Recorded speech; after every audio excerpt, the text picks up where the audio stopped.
opportunity in introducing another speaker for this session, Dr. Narasimhan Srinivasan. He has completed his B.Tech honor from University of Madras, MBA from IIM Ahmedabad, and PhD from State University of New York. His areas of expertise are survey research, consumer research, cross-cultural research, global international issues. At present, he is Assistant Professor for Marketing in University of Connecticut School of Business, USA. Now, I request Ms. Varsha, second year MBA, to florally welcome.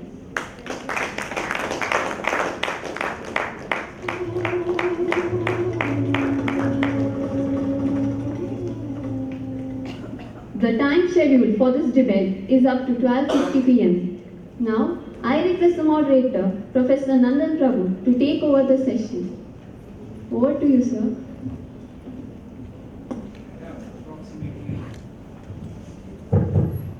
We have approximately 60 to 65 minutes at our disposal.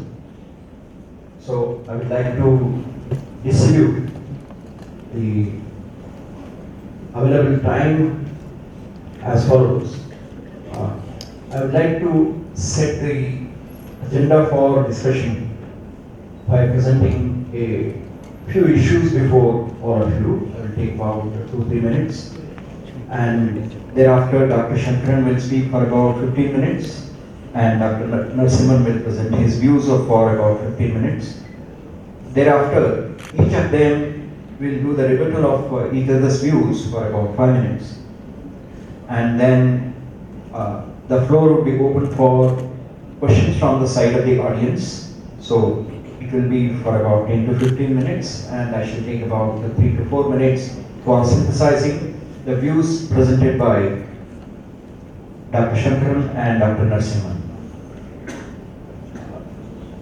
Before I came here, I had noted down the issue of definition of social enterprise as one of the key issues which has to be settled by both the eminent professors. After listening to the keynote address of Dr. Satyajit Majumdar, we have a fair idea that it is more a cluster concept than trying to fix the meaning of the concept.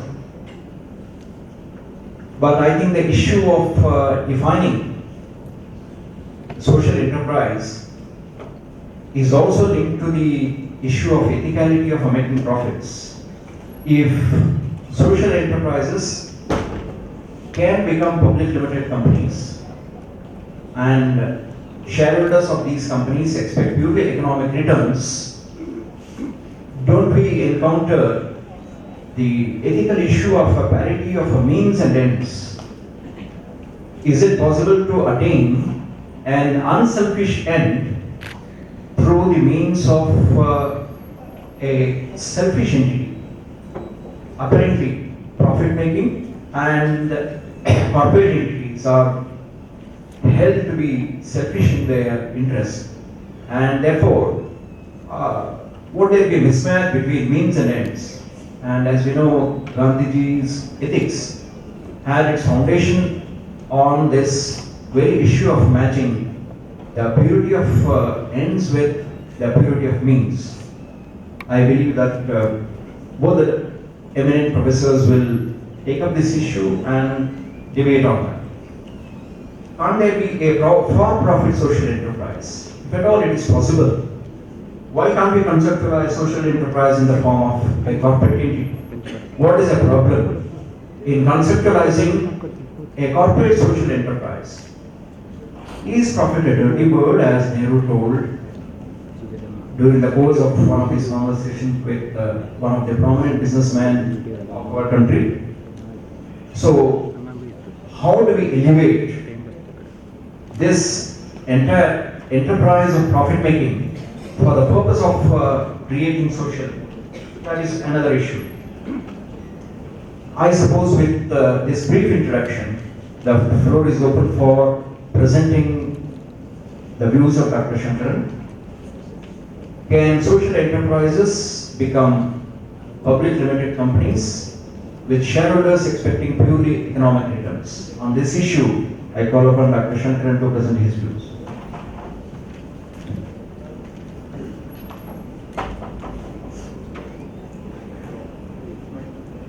Hello, hello. Thank you, Professor Nandan Prabhu.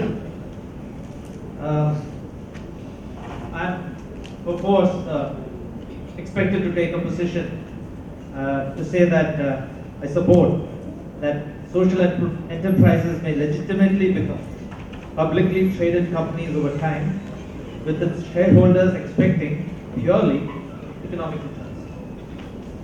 There seems to be a certain amount of schism here in terms of saying that you can have shareholders expecting purely economic returns, but the organization was doing something that is socially beneficial. But I would take the position that this apparent contradiction doesn't quite exist, and I try to establish that this schism is only in our minds, and intellectually it can be established that there is no such contradiction. Very interestingly, through a pure coincidence, yesterday I came across in InShort a news item that says National Stock Exchange is filing for an estimated 10,000 crores IPO.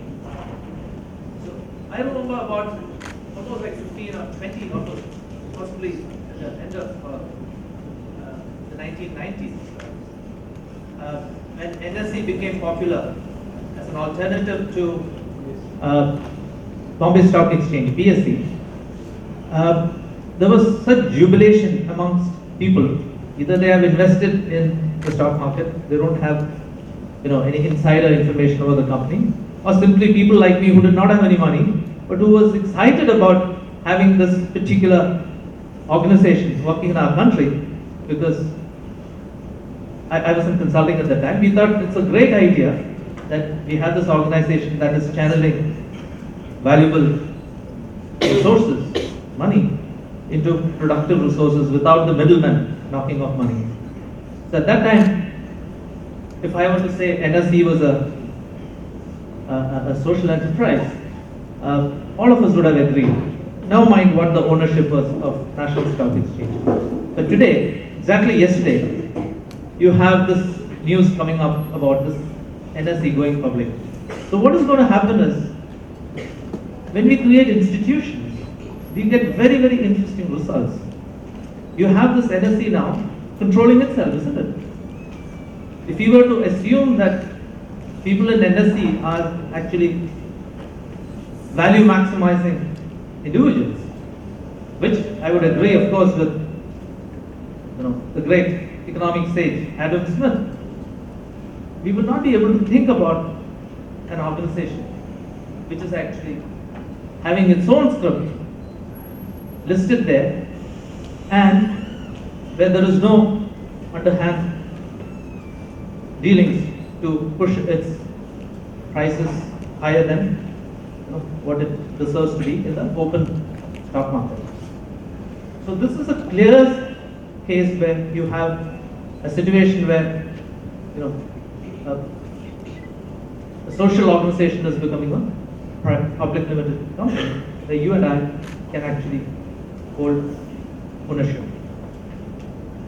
Now, whether this is good or not is what we should be debating here, I guess, because the reality is this.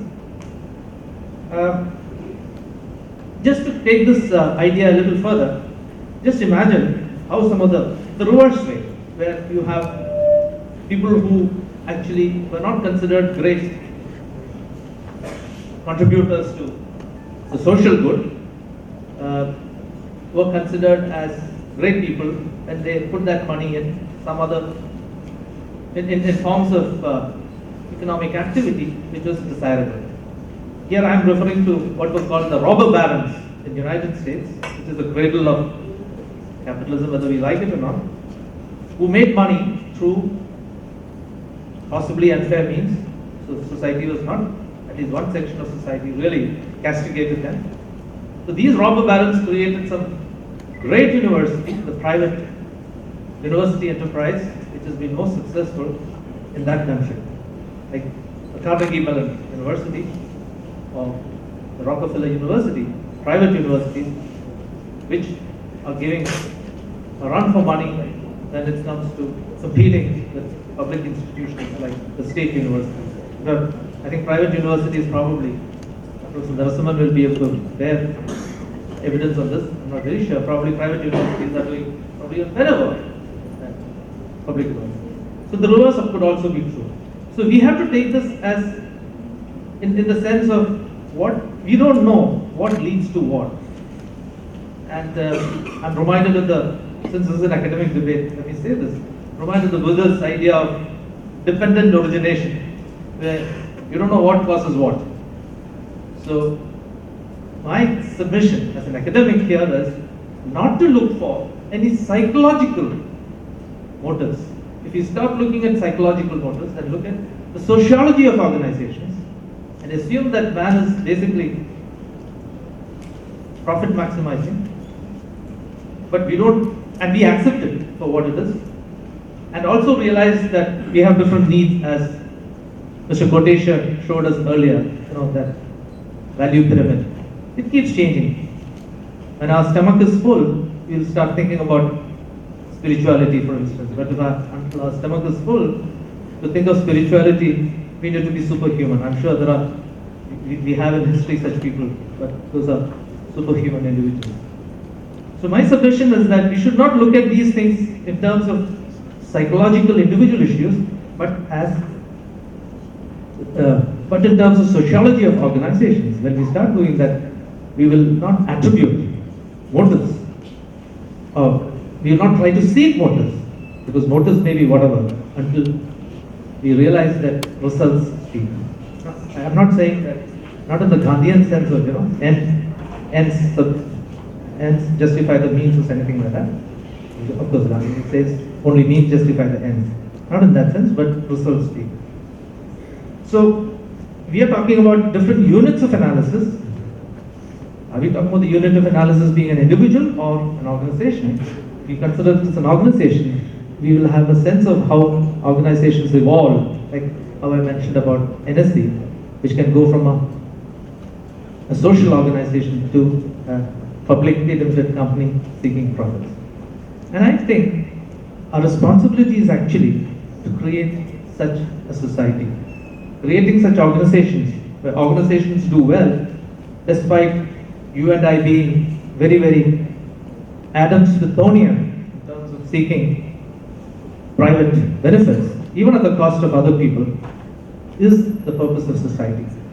So I think it's eminently ideal, I would say, that we should have social organizations becoming profit motive oriented, because profit comes with other things, not just robbing somebody, but with creating value through moral imagination, like how Dr.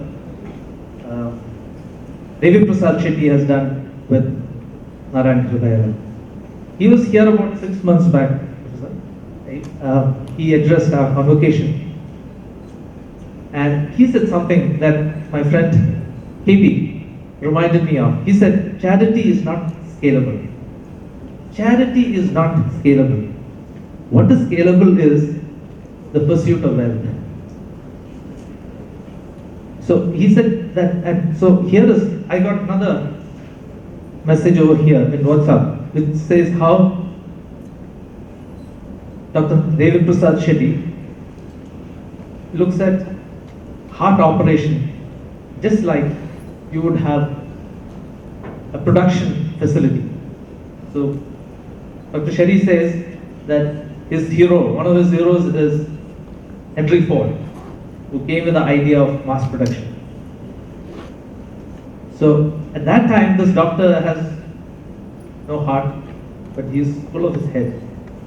But I'm sure he decided his career after thinking very carefully about what he wanted to become, how he wanted to do it, in terms of making a doctor's services available at the highest level for a common man. So he says he's doing 15 procedures a day, where in the highly accomplished places abroad, there's only one such procedure done in a day through the process of mass production. So you have an anesthetist walking from one room to the other and doing the same job as one person would be doing elsewhere. So here is this particular doctor. It happened to be one she in this case, one of these videos which comes around for your viewing. She goes around to 15 different places and she's achieving the same thing. This is possible only if we have this singular-minded approach towards business of efficiency. So we should not anthropomorphize organizations and say that organizations are also only profit-minded, because organization is a complex organism consisting of multiple forces, and handling these multiple forces harmoniously, where one thinks that there is conflict, is possible, I think, if we kind of create in our minds the fluidity of social organization moving into a profit-making unit. Because it's profit-making for some people, but it's not profit-making for the chief executive perhaps.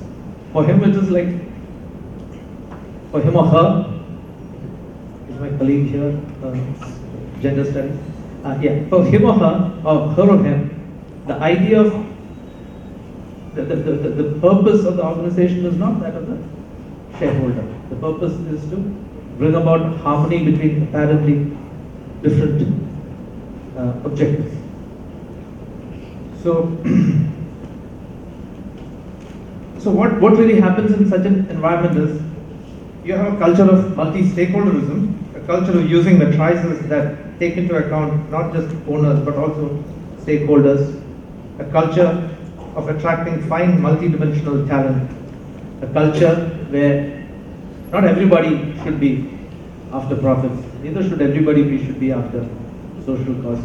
You can sit down and create an organism where 1 + 1 becomes 5, and that is the kind of synergy that's possible when we don't have this singular-minded devotion to one ideology of either the left or the right, capitalism or socialism, or shareholderism or multi-stakeholderism. So I have some more time? 2 minutes, okay. I have a lot of things here, but at the end of the day, I think we should really look at organizations, and I think this is the learning that I would like my students to go. We should not look at organizations as psychological entities, but as sociological entities. And I think that is one place where I think we have to be very careful, because as traditional as our culture is, we tend to think in terms of individual moksha and individual. Everything is individual. A spiritual quest is for individual transcendence. In that process, sometimes I think, or in that kind of a culture, we forget the power of organizations. We must not forget the largest organization, the largest or the first, at least that according to my understanding, the first publicly limited company was created by a charter of the Queen to have people contributing to a company where your liabilities, you don't have any liabilities which the company has. The company was a separate entity concept. I'm getting a bit technical over here, but this is all simple technical, not rocket science. So that is East India Company. So we have to create East India companies. Now we have to create Indian companies, which does great things, where the energy that we hold, the energy that comes from this idea of individual moksha, is channeled into a collective good by creating organizations in the future. And I think we are at the threshold of doing that. So I find it very, very heartening to know that NSE is trying to become a public limited company, because here is this complexity accounted for in terms of the individuals and the collective having different motivations. Thank you, sir, and thank you, my learned colleague over here.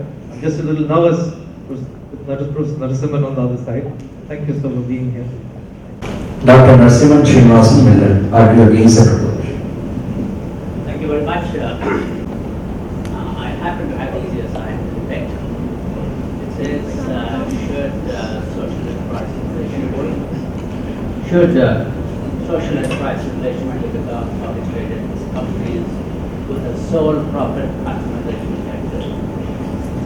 And I would like to provide some kind of a global umbrella for this, because it has been a 20th century concept, in fact even a 19th century concept. When Dr. Sankaran mentioned the East India Company, that the so-called quarterly statements being put out was actually done by East India Company, because the ship had to be chartered in England. They collected money. It took goods from England to India and returned with the goods from India back to England to be sold, and they wanted to make money. So actually the East India Company was set up, and this journey took 3 months. So the quarterly statement actually was nothing more than the ship leaving England, coming to India, getting back over there, and everybody who contributed now is going to see some profit. There were some positive aspects for some people. If you were rich at any time, you were always going to do well, because you were connected, you knew how the system works, and you would make the system work for you. But if you were to be on the other side, and particularly if you wanted to win your freedom through non-violent means, look at how much effort is required, look at how much moral superiority is required, look at how much using ideas to win is required. A very big proponent of having a sole profit maximization objective was enunciated by Milton Friedman, who went on to advise several governments in the world.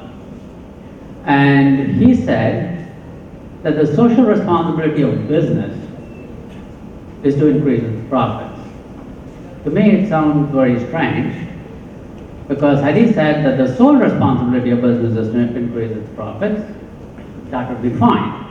But if you say the social responsibility of business is to increase its profits, I wouldn't agree at all.